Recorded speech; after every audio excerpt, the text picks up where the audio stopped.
What happens when the man you mocked as the biggest mistake of your life becomes your friend's new boss and answers you with documents instead of shouting? How do you keep calling him the villain when he walks into your office with HR, a process server, and a calm smile while everyone watches? Before we dive deeper into this story, I have one small request. Please subscribe, drop a like, comment, and hit that hype button to boost this channel so more people can discover these incredible stories. My name is Morwenna Hale, and I still say I was right that night. Everyone acts shocked now, like I stabbed him in the middle of the street. It was just words at a table with friends. People say worse things online every day. But with Elias, everything has to be a tragedy. He cannot take a joke, cannot take pressure, cannot handle the idea that I am not grateful for every boring little thing he does. The night at the wine bar started like any other Friday.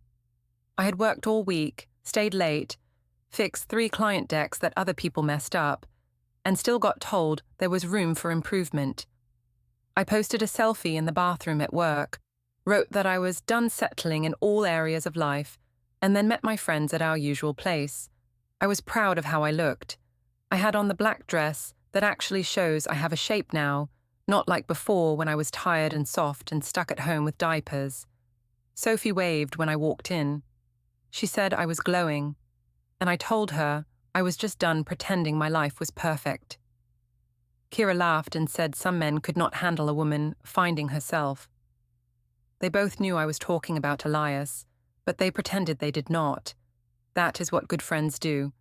They let you say what you need to say. The bar was crowded and loud.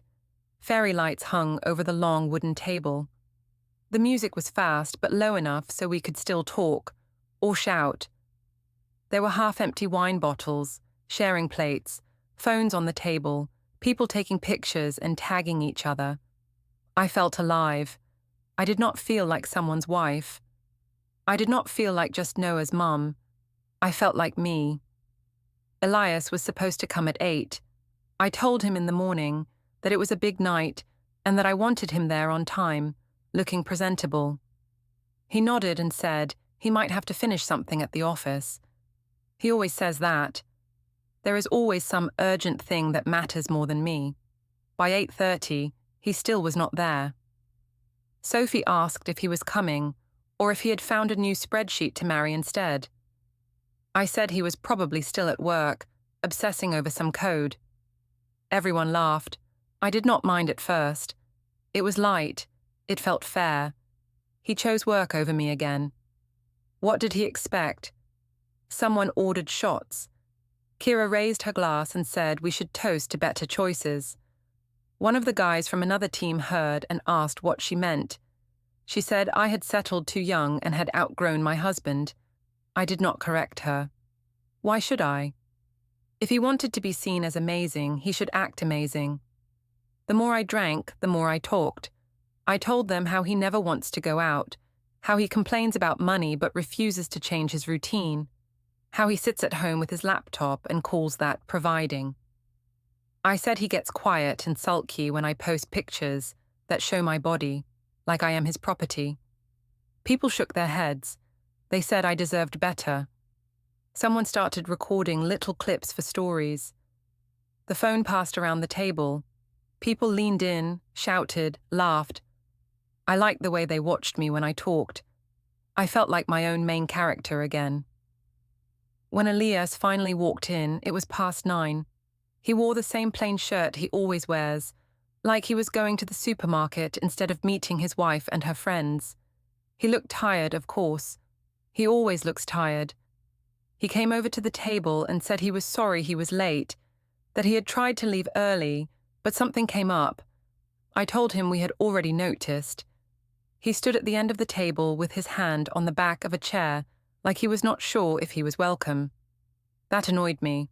I hate when he plays the quiet victim and makes me look like the bad one. I thought he should smile, crack a joke, show he could keep up. But he just stood there, watching me, while everyone else tried to act normal. Sophie asked if he had seen my new post. She said my caption was iconic. He frowned and asked what post she meant. I rolled my eyes and said it was just something about learning from mistakes. There was a little silence. I felt it, and I hated it, so I filled it. I said that some of us had made big mistakes in our 20s. I said some of us had married the first safe, boring guy who gave us attention because we were scared to be alone. A few people laughed in that nervous way. I told myself they were laughing with me. Elias stared at me. He asked if we could talk later, at home. He said this was not the place. That made me angry. It felt like he wanted to control the story. I wanted everyone to know that I was not the only one at fault in our marriage. I wanted people to stop looking at him like the quiet saint in me, like the crazy woman. So I raised my voice a little.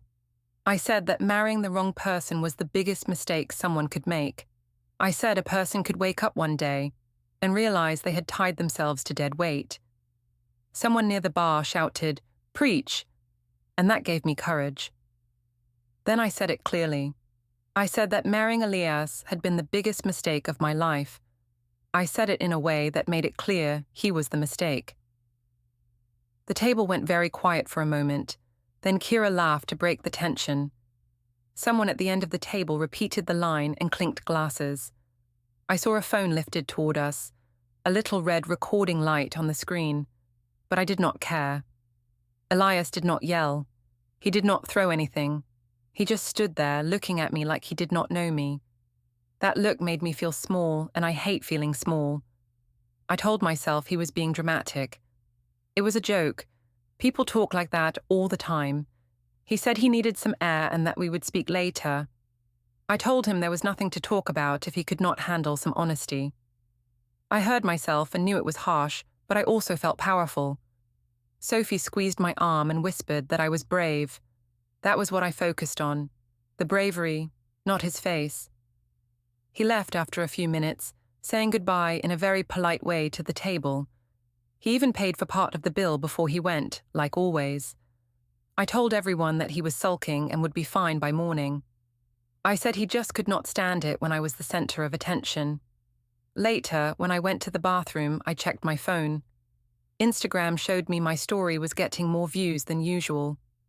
I liked the numbers. I liked the little hearts.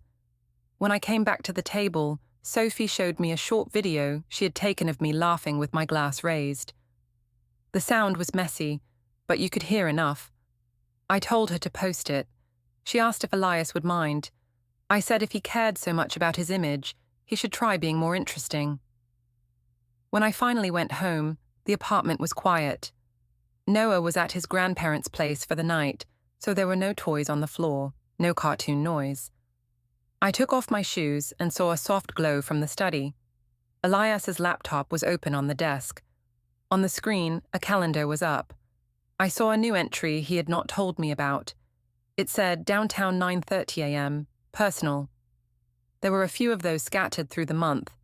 I sighed and told myself he was probably seeing some therapist to complain about me. That would be just like him, going to a stranger instead of talking to me like an adult. I told myself that if he wanted to play sad little victim, fine. I could not carry his feelings forever. On the bedside table, his phone lit up with a notification as I passed. I did not mean to look, but I saw my own story on the screen, the one about learning from your mistakes. Under it, there was a new message from Jonas Feld, my creative director. The preview showed a laughing emoji and a line about how some mistakes could be fixed if I was brave enough. I smiled to myself, even as I felt a small twist in my stomach. If Elias wanted to feel like a mistake, that was not my fault. The next morning, I woke up with a dry mouth and a heavy head, but my phone was full of notifications, so it felt like a win. People had reacted to my story from the bar. There were laughing emojis, fire emojis, comments about how relatable it was to learn from your mistakes in your late 20s and early 30s. A few women sent private messages saying they wished they had my courage. No one asked if I had hurt my husband. That told me I was not the crazy one. Elias was already up. I heard dishes in the kitchen. He always does that when he is upset, like he has to scrub his feelings into the plates. I stayed in bed a little longer and scrolled. Jonas's message was still at the top of my screen. He had reacted to my story and written that some mistakes deserve a second draft. I lay there and read that line 3 times. Second draft. It made me feel seen. When I finally walked into the kitchen, Elias was making coffee. He said good morning in a flat voice and asked if I slept well.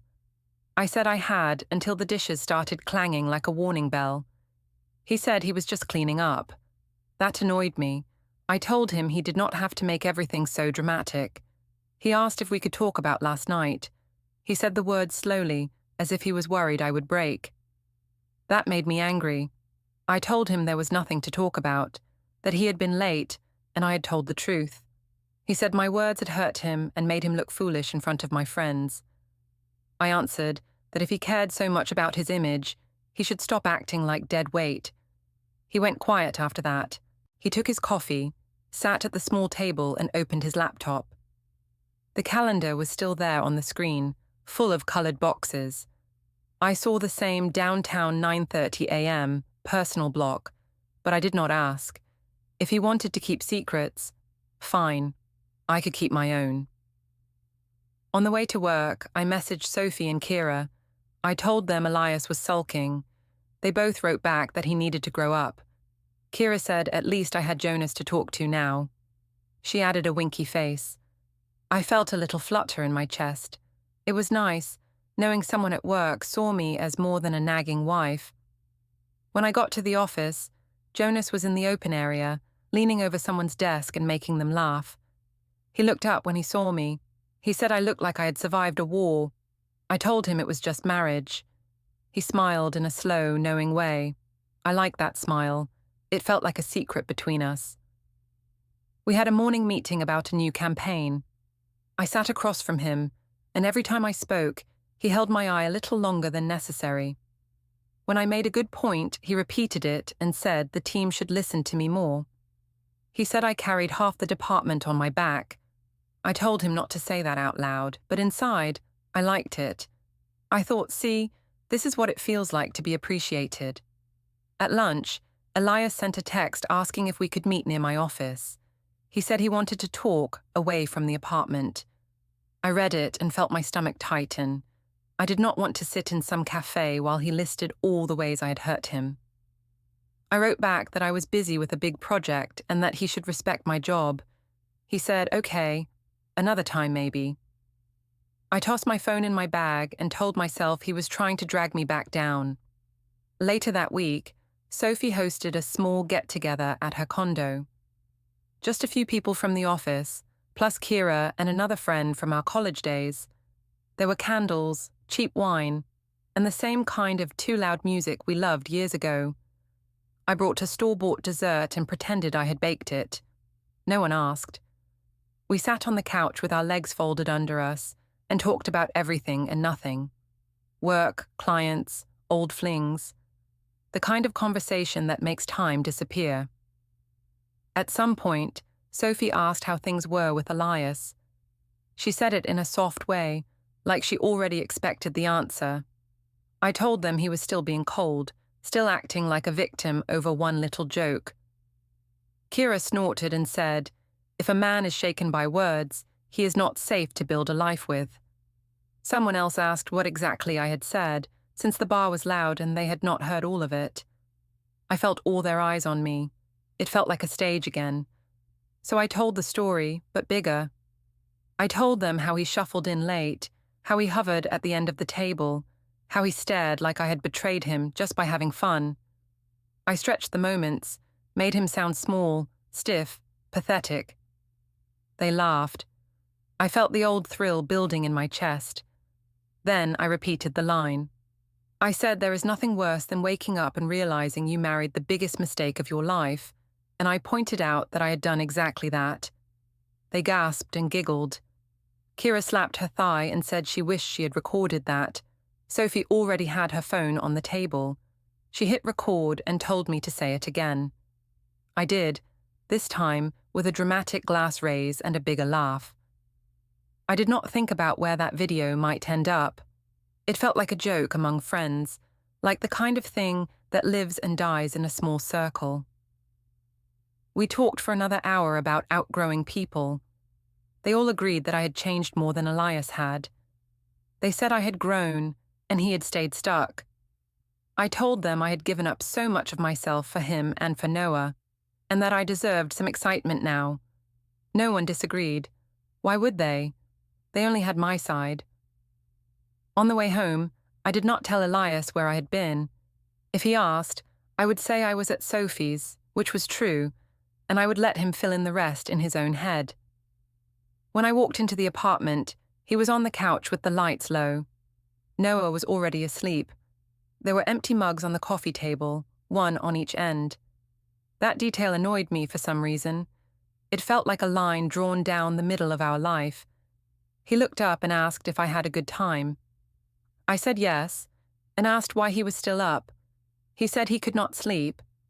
His phone was on the arm of the couch, screen facing down. That image stuck with me.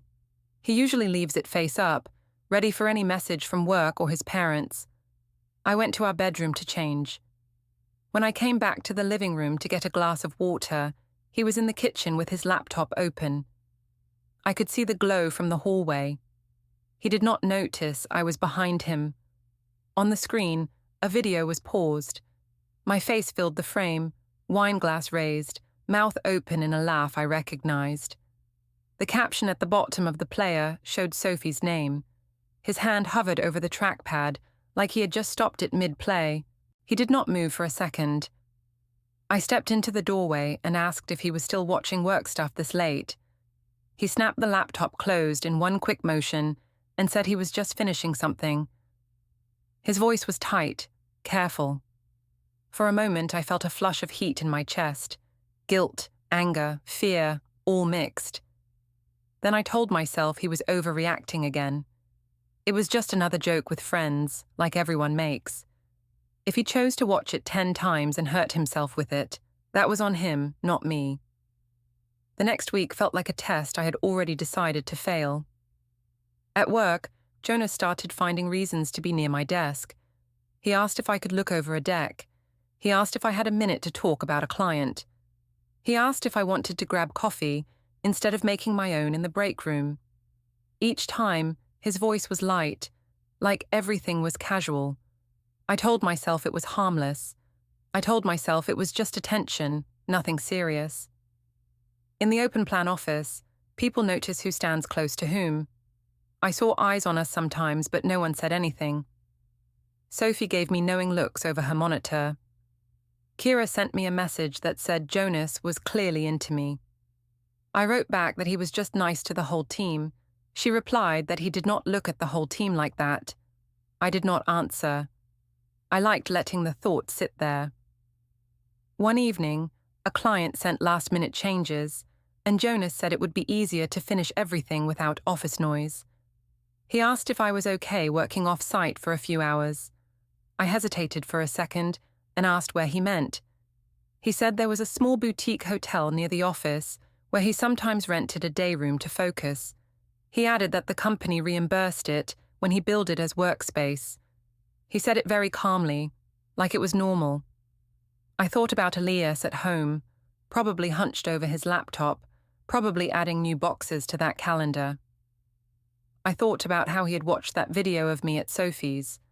I felt angry all over again, even though I was the one who had said the cruel line. I told myself that if he wanted to keep a secret world on his screen, I could have one too. So I said I could help for a bit, as long as it did not get too late. Jonas smiled and said he knew he could count on me. He told the team we were going somewhere quiet to finish the deck. No one objected. Why would they? I was the reliable one. The hotel room was small but bright, with a desk by the window and a bed that was too neatly made. Jonas put his laptop on the desk and said we should knock out the urgent parts first. We actually worked for a while. We adjusted slide orders, checked numbers, rewrote headings. It felt almost innocent. It helped me relax. At some point, he leaned back and said I was saving his life again. He said he did not know what he would do without me. I said he would probably be fine, that he was the big creative director, and I was just the fixer. He said that was not true, that I was the one who held everything together and never got the credit. He asked if Elias understood that. I froze for a second. I told him Elias thought I exaggerated my work, that he acted like my job was some hobby, not real pressure. Jonas shook his head and said that was a shame. He said a woman like me needed someone who could see her, not just use her stability. His eyes stayed on my face. I liked being seen like that. The line between talking and something else was thin. Maybe there was a moment when I could have stood up, packed my bag, and gone home. I did not take it. I told myself I was tired of always being the one who sacrificed, the one who worried about doing the right thing. I told myself I deserved one wrong thing, just one, to make up for everything I had swallowed. What happened next was not some wild movie scene. It was slow, quiet, almost boring in a way. I do not need to describe it.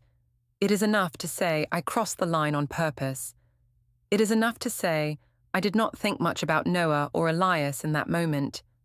I thought about myself. After, I lay there and stared at the ceiling. For a second, my chest felt tight. Then I started working again, because that is what I do. Jonas acted normal, like this was just another meeting with an extra layer. On the way out, he said he trusted me. He said I would not make drama. I said of course not, that I was not like other women. I heard myself say it and hated that it sounded like a line from someone else's story. The Uber receipt hit my phone before I reached home. Time-stamped, location clear. I saw the hotel name and told myself I would delete it later. Then I told myself that was too much effort.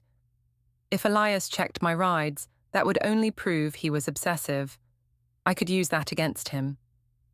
When I walked into the apartment, Noah was in pajamas on the couch, half asleep, leaning against Elias. A cartoon played quietly. Elias looked at the time and asked if work had been busy. I said the client was a nightmare and Jonas needed extra support. He nodded and said he understood. The way he said it made me feel more exposed than if he had shouted. Later, when Noah was in bed, Elias came into the kitchen where I was pretending to tidy up. He asked, very calmly, what time I had left the office. I said some vague time that sounded late but not too late. He said the building log showed my pass had scanned out an hour earlier. I felt heat rise in my neck. I laughed and said, maybe I had gone downstairs for air and forgotten to scan back in. Maybe I had gone out with co-workers for a quick drink. He watched my face. He did not call me a liar. He just repeated the time and asked if I was sure I remembered correctly. I told him he was interrogating me over nothing, and that normal husbands did not track their wives like suspects.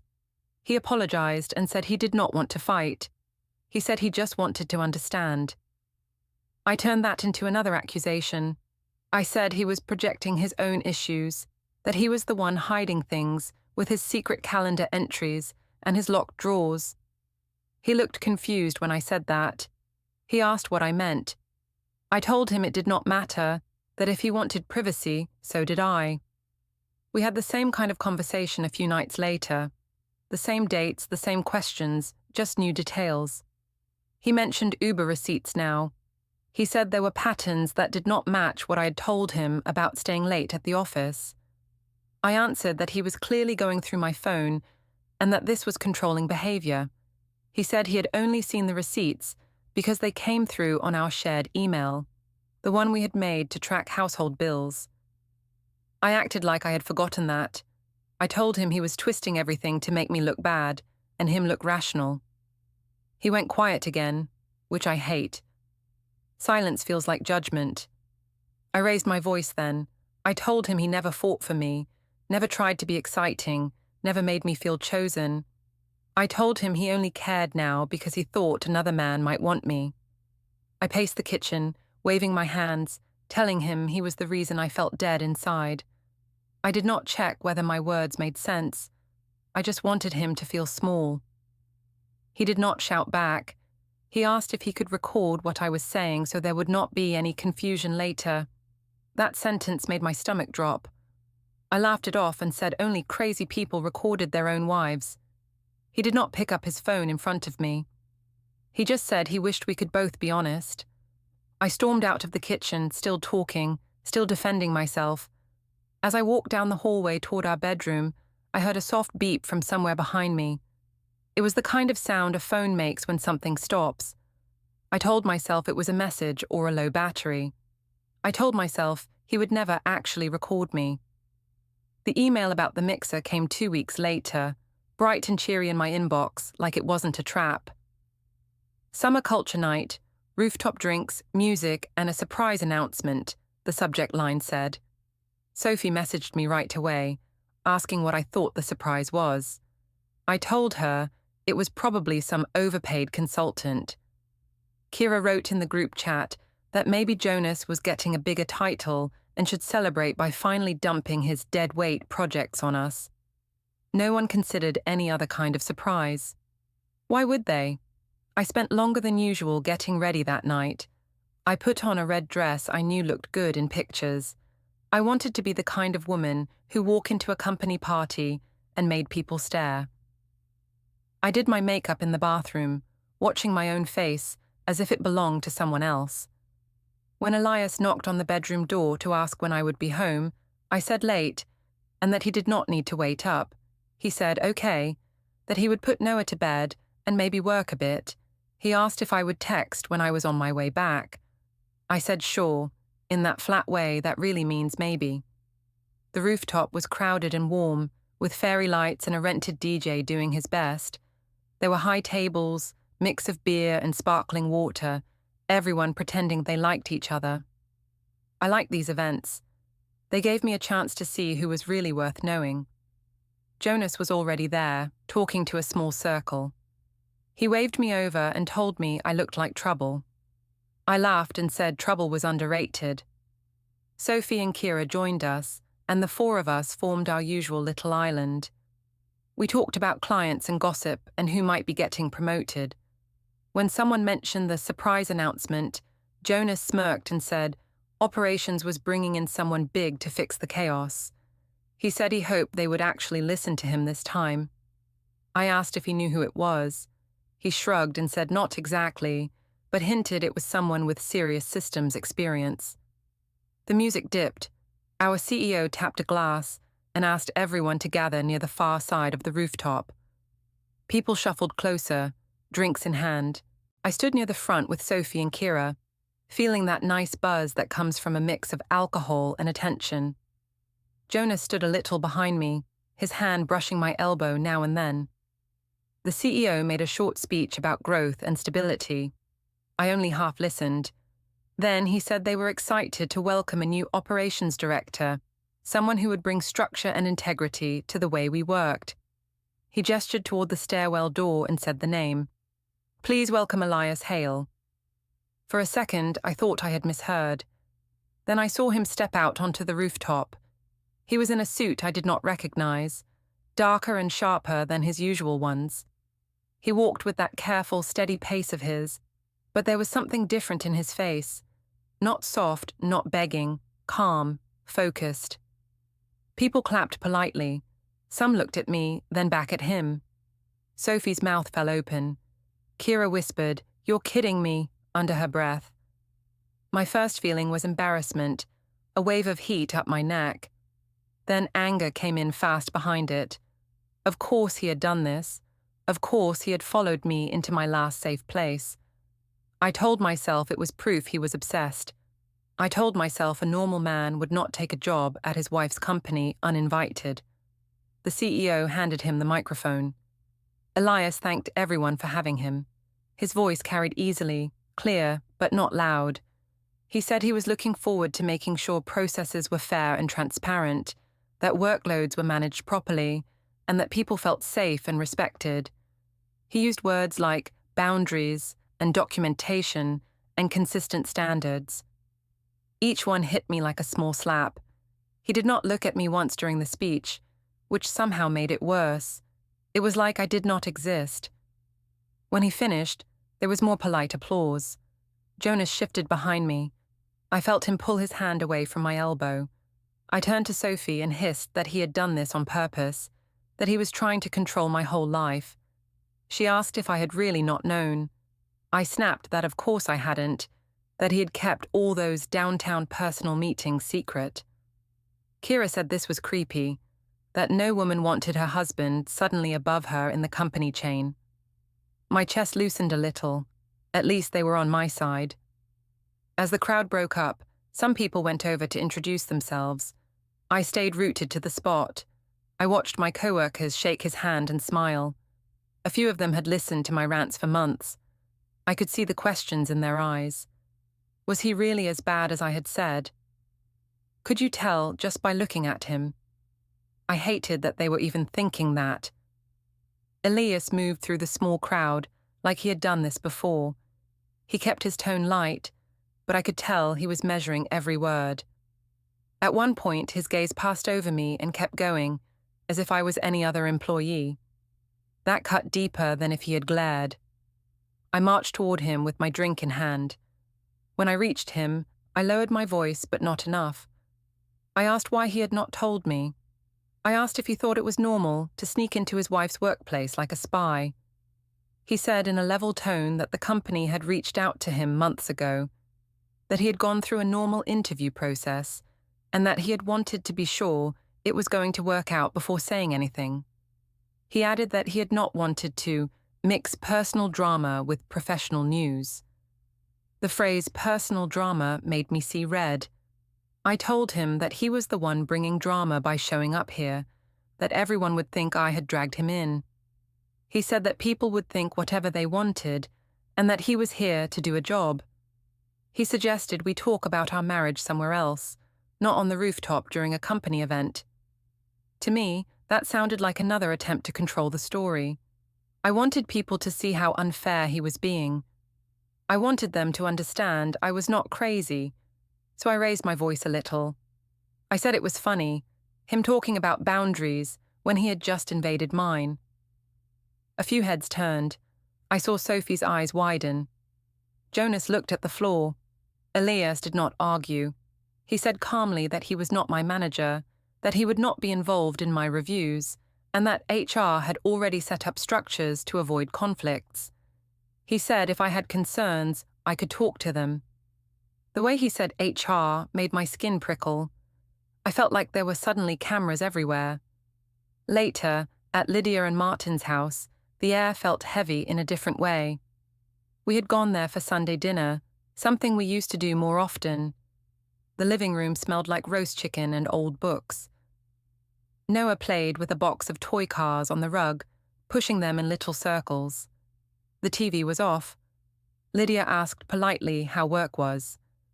I laughed in a sharp way and said they must already know, now that Elias had moved in there too. Martin glanced at his son, then at me. He asked if I was worried about having my husband in the same company. He sounded careful, like he was stepping over broken glass. I told them it was insane, that he had done it just to keep an eye on me. I said it was controlling, that I felt hunted. I used big words like invasion of privacy. I ignored the part where I had been the one mixing my personal life into my job for months. Lydia listened without interrupting. When I finished, she asked quietly if there was anything I wanted to tell them about why he might feel the need to protect himself. The question made me bristle. I said he was playing victim again, that he loved to make everything about his hurt feelings. Martin cleared his throat and said marriages were complicated, but that from what he had seen, Elias had been patient for a long time. He said there was a limit to how much a person could take. I asked what exactly he had seen. My voice rose. Noah looked up from his cars and watched us, his eyes big. Elias put a hand on Noah's shoulder and told him nothing was wrong, that grown-ups were just talking. Then he told his parents that he was handling things, that they did not need to worry. He said he had plans to make sure Noah would be okay, no matter what happened between us. He used the phrase, in writing. That made my heart beat faster, even though I pretended not to care. On the drive home, the car was too quiet. Streetlights passed over us in repeating strips of light and shadow. I gripped my phone and scrolled through my apps, though I didn't really see anything. Out of the corner of my eye, I saw a small paper calendar on the dashboard. On one square, in his neat handwriting, was a note, "Meeting personal." Under it, in smaller letters, "Bring forms." The email from HR came on a Tuesday morning, just after I had finished fixing someone else's mess for the third time. The subject line was polite. Quick check-in team dynamics. It was from Ms. Porter, our HR manager, and it was addressed to me, with Jonas and Elias both CC'd. My stomach dropped a little even though the words were mild. I opened it. She wrote that she wanted to talk about perceptions around boundaries, fairness and workload, and asked if I could come by her office Thursday at 10. I stared at the screen and told myself this was about other people, not me. Maybe someone had complained about Jonas. Maybe someone thought he gave me too much work. I could spin that. I could say I was the one being taken advantage of. I sent a short reply, saying, of course, happy to help. Jonas messaged me right after. He asked if I had seen the email, and said it was probably just routine. I said HR did not call quick check-ins for no reason. He told me not to worry, that he would frame everything so we looked professional.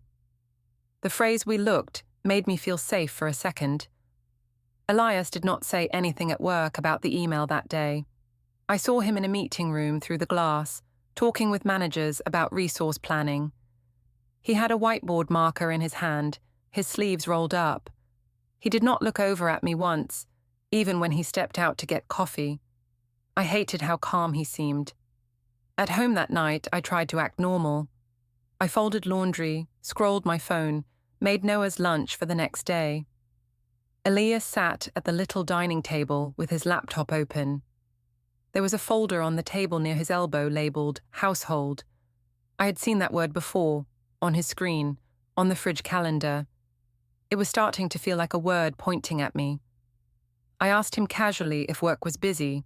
He said yes, that he was trying to put structures in place so people could not say one thing in public and another in writing.